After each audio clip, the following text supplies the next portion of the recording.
Second time, hopefully it's less nerve-wracking than the first. Last time I was super nervous, so this time I'm like, okay, try some stuff. Maybe picture everybody naked, and I'm like, that's really distracting. Why would you ever do that? My imagination is so creative. Like, I would not be satisfied till everybody was well endowed, or not at all, or had various piercings, strange pubic hair or something, and then I would forget everything I was going to say. So I'm like, let's keep it simple. I'm going to picture everybody picturing me naked, since I'm familiar with the subject matter. And then I already know there's only two things that you're thinking. Like, all the guys are thinking, oh my god, look at that girl's pubic hair, she's so not getting laid right now. And I'm not. So, all the girls are looking and thinking, oh my god, that poor single mom. And the guys are like, how do you know she's a single mom? And they're like, because it's been so long since she shaved that if she bent over, it would probably look like she was growing a tail. And that's usually a really good sign.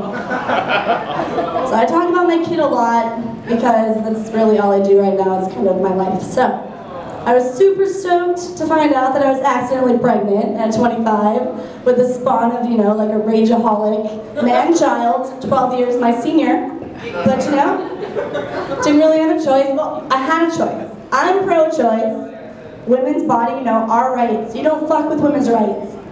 But you don't fuck with Jesus Christ either, and he's not pro-choice. So I'm like, nah.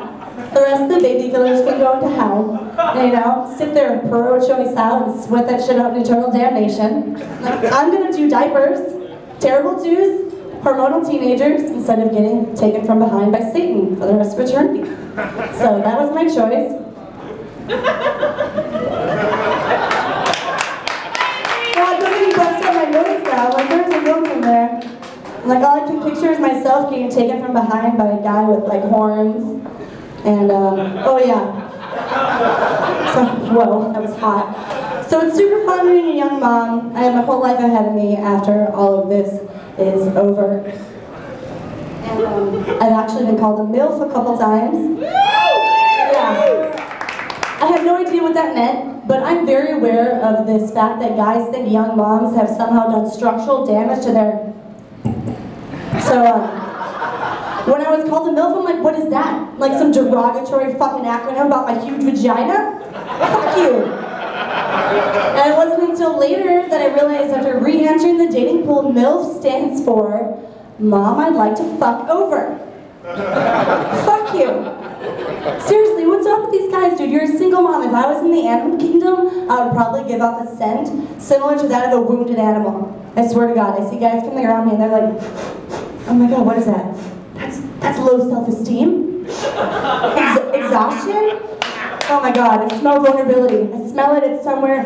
That girl's got a bulging bush. I can see it through her pants. It's her. It's her. And they're all over it. And I'm like, what happened to the point?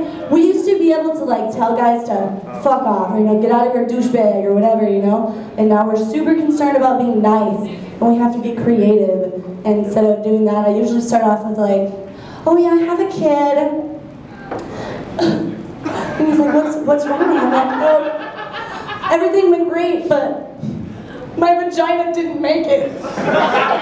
There's nothing they could do. If that doesn't work, move on to something else. You know, guys take you way more seriously when they think you're drunk. Why is that? If you're like seriously sober and you're like, I'm not interested in you, they're like, you don't know what you're talking about. Do you know who I am? But really, so I'll switch to something, I'll be like, oh my god, seriously? Do you have a piece of gum? I haven't brushed my teeth in like 2 weeks. I'm seriously convinced the government's poisoning my toothpaste and that there's recording devices in my toothbrushes.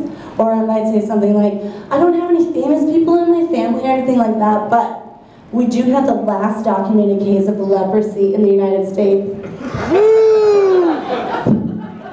Yeah, it's not that bad. Or, oh no, I'm busy next week. I'm participating in this study for women who fart uncontrollably in their sleep.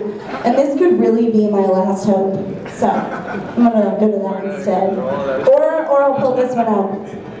Do you want to hear the story about the worst STD I ever got in Maui? Do you? Yeah. I picked it up at a party. Wasn't herpes, wasn't warts, gonorrhea, syphilis, any of that stuff. The worst STD I ever picked up in Maui was at a party. The crazy baby daddy. No cream, no pill. Burning and irritation never ends. It just goes on and on. I'm telling you, the schools have it all wrong. You want to teach abstinence? Get rid of the nasty pictures and the videos of women screaming down the hallway, delivering their babies. I want you to take a picture of the crazy baby daddy. Oh my God, he's hideous.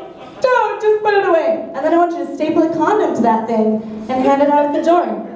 And you remind those girls that those legs will not cross themselves. That's all I got, you guys. Please.